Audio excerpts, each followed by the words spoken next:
This channel does not promote any violent, harmful, or illegal activities. All content provided by this channel is meant for an educational purpose only.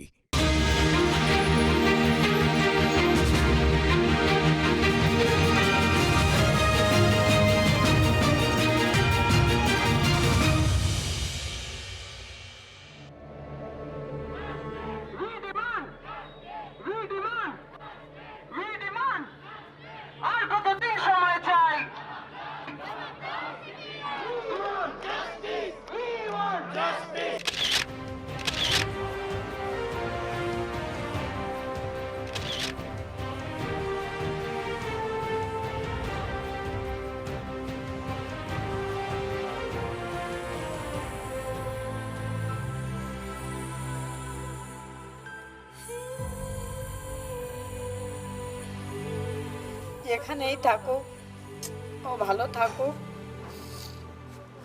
ঈশ্বরের কাছে এই প্রার্থনাটাই করি।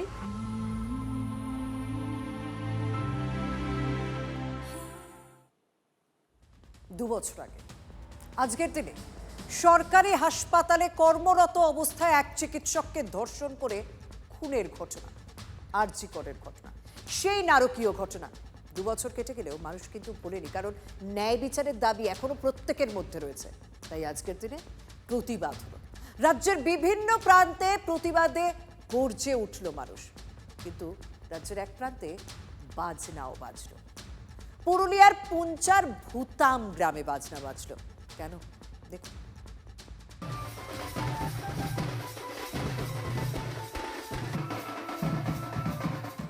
এও এক band Baaja Baaraat. বিয়েতে মেয়েকে বিদায় দেওয়ার ব্যান্ড নয়, কিন্তু এই ব্যান্ড পার্টি মেয়েকে বাড়িতে বরণ করে আনার। ছবিটা পুরুলিয়ার মানবাজারের পুঞ্চা ব্লকের। মেয়ে সন্তানের জন্মটা এভাবে উদযাপন করল ভুতাম গ্রামের সহিস পরিবার। শুভজিৎ আর তার স্ত্রী অনিতার মেয়ে হওয়াটা পুরোপুরি উৎসবের চেহারা নিল।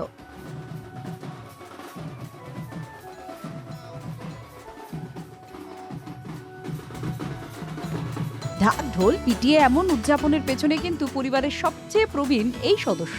ইনি 70 ঊর্ধ্ব, শান্তি সহিস। নিজের কোনো মেয়ে নেই। এবার নাতির কন্যা সন্তানের আগমনে সেই শূন্যতা পূর্ণ হলো।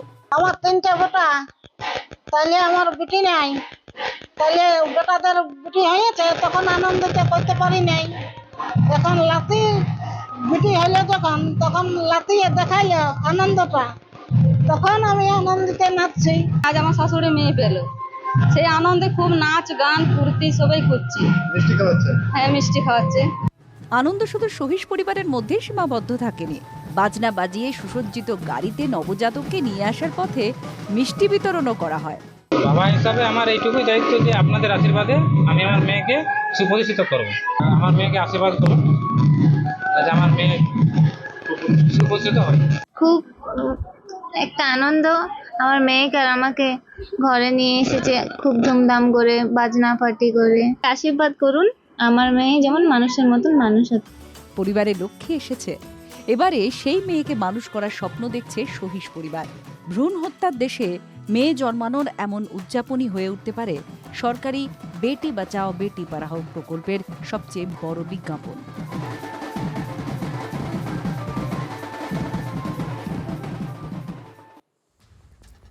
পুরুলিয়ার ভুতাম গ্রামের শান্তি সহিস, উষা সহিস ও তার পরিবারকে ছোটকাটা শর্মিষ্ঠার অনেক শুভেচ্ছা। আজ 9ই আগস্ট 1942 সালে আজকের দিনেই শুরু হয়েছিল ভারত ছাড়ো আন্দোলন। 1945 সালে আজকের দিনেই জাপানের নাগাসাকি শহরের উপর আছড়ে পড়েছিল আমেরিকার পরমাণু বোমা ফ্যাটম্যান। আর আজকের দিনে রাস্তায় নাস্তায় নেমে পড়লেন যমরাজ এবং চিত্রগুপ্তরা। কেন, সেটা আর এক গল্প।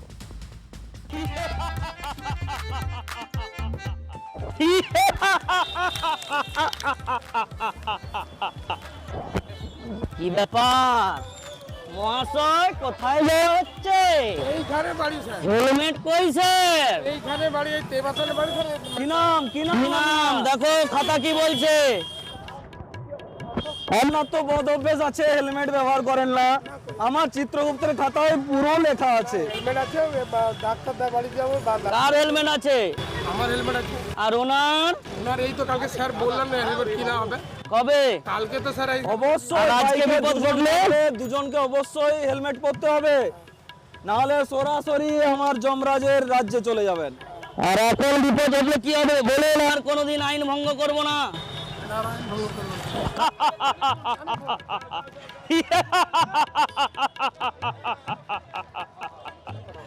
কি ব্যাপার বৎস, কোথায় যাইবে? চলো ওই দিকে চলো, এত জোরে নয়, দাঁড়াও, অবতরণ করো এই যান থেকে। পেয়েছি, আজ পেয়েছি, চলো। কি ব্যাপার, সাদা হয়ে গেছে এখন, তবুও ধ্যান ভাঙছে না কেন? বাড়ির ছোটদের কি বোঝাবেন? এরপর থেকে হ্যাঁ সিট বেল্ট। কি ব্যাপার মহারাজ, আপনি একাই শিরস্ত্রাণ ব্যবহার করছেন, আপনার জীবন সঙ্গিনীর শিরস্ত্রাণ কোথায়? কবে পড়বেন? আছে, আমি নিয়ে গেলে জানো আমি কে? আজকে তেমাথানির বাজারের বুকে সবং এবং পিংলা ট্রাফিক পুলিশের উদ্যোগে একটি পথ নিরাপত্তা সংক্রান্ত সচেতনতামূলক অনুষ্ঠান হলো পথনাটিকার মাধ্যমে। দুটি চরিত্রকে এখানে হাজির করানো হয়েছিল, এই আমার একজন যমরাজ, একজন চিত্রগুপ্ত। পশ্চিম মেদিনীপুরের তেমাথানি বাজারে হঠাৎ হাজির যমরাজ চিত্রগুপ্ত। ট্রাফিক সচেতনতার পাঠ দিতে চিত্রগুপ্তকে ছাড়াই যমরাজের দেখা মিলল কোচবিহারের চকচকায়। এবার আমি আপনাকে একটা হেলমেট দিলাম, এই হেলমেট পরে সব সময় গাড়ি চালাবেন। হেলমেটও প্রোভাইড করা হচ্ছে এখান থেকে এবং নিজে সেফ থাকবেন, অপরকে সেফ থাকবেন। যা এবারকার মতো ছেড়ে দিলাম।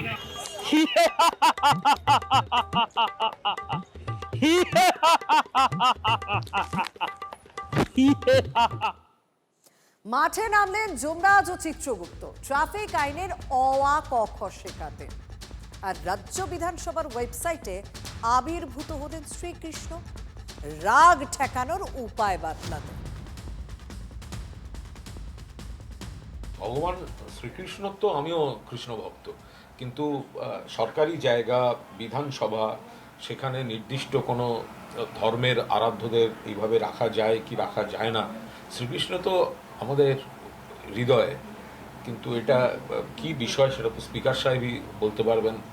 আমাদের মনে হয়েছে যে গীতার শ্লোক যদি কেউ পড়ে তবে নিশ্চয় সে সৎপথে এবং ভালোভাবে মনে শান্তি নিয়ে চলতে পারবে, সেই জন্যই এটা দেওয়া, এছাড়া আর কোনো উদ্দেশ্য নেই। এবং প্রতিদিনই আমাদের কোনো একটা শ্লোক, ভালো শ্লোক এইভাবে আমাদের ওয়েবসাইটে থাকে। না, এই বিষয়ে আমি বলতে পারবো না, কারণ আমাদের ওয়েস্ট বেঙ্গল লেজিসলেটিভ অ্যাসেম্বলির যে দিনকার দিন যে কাজ, সেটা তো আমি দেখি না, তার জন্য আলাদা মন্ত্রী আছে।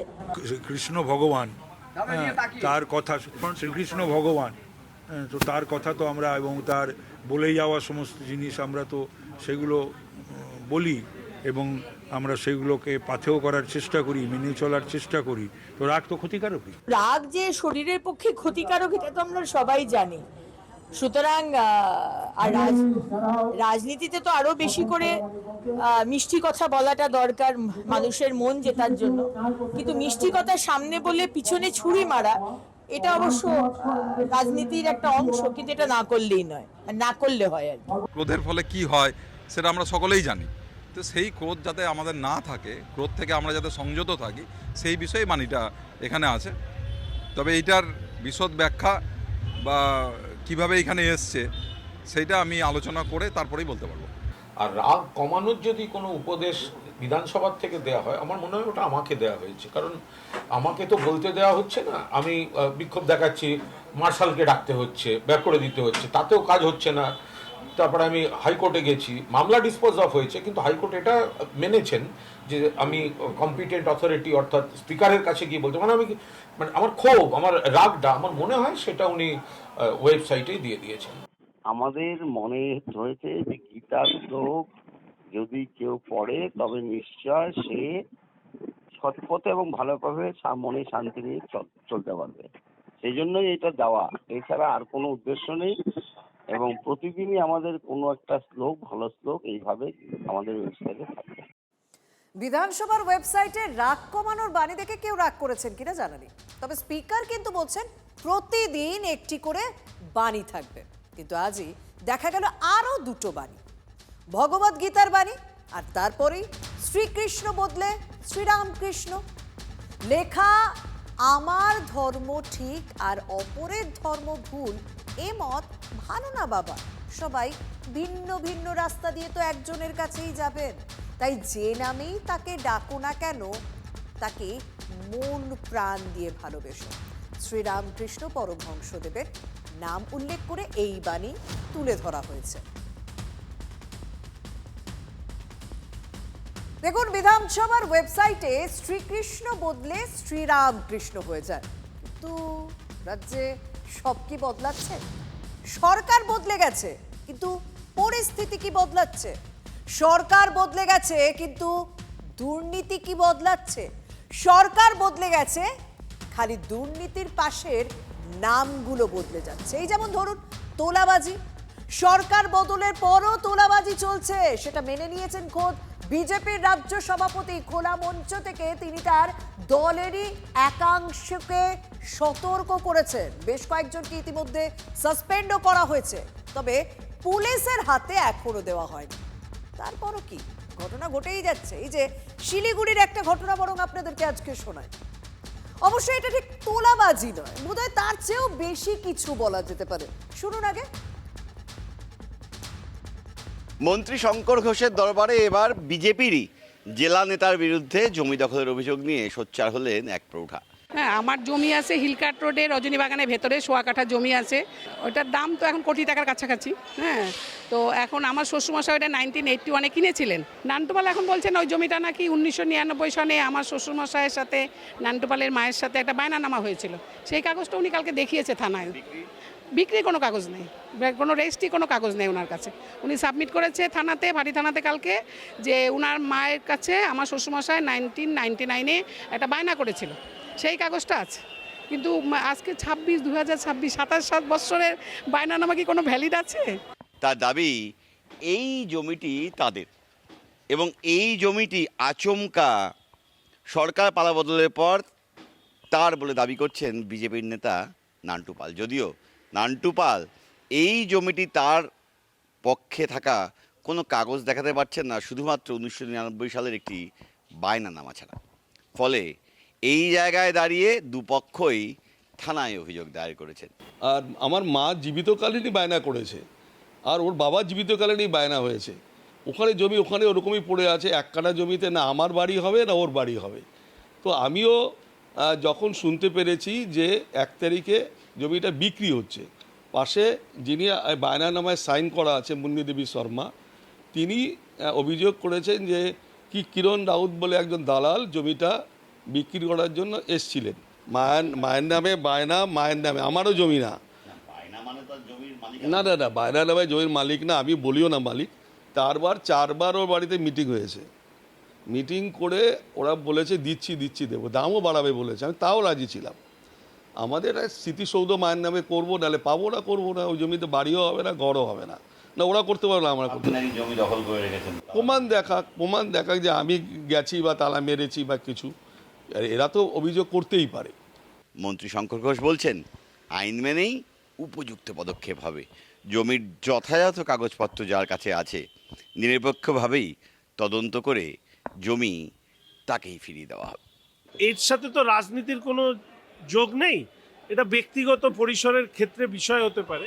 ফলে অবশ্যই সেই নিয়ে আমি কথা বলবো, এবং পরবর্তীকালে অভিযোগ যদি সঠিক না হয় তাহলে তার রিপ্রেজেন্টেশন এক হবে। অভিযোগ যদি সঠিক হয় তাহলে দল আছে, দল সেই ব্যাপারে সিদ্ধান্ত নেবে।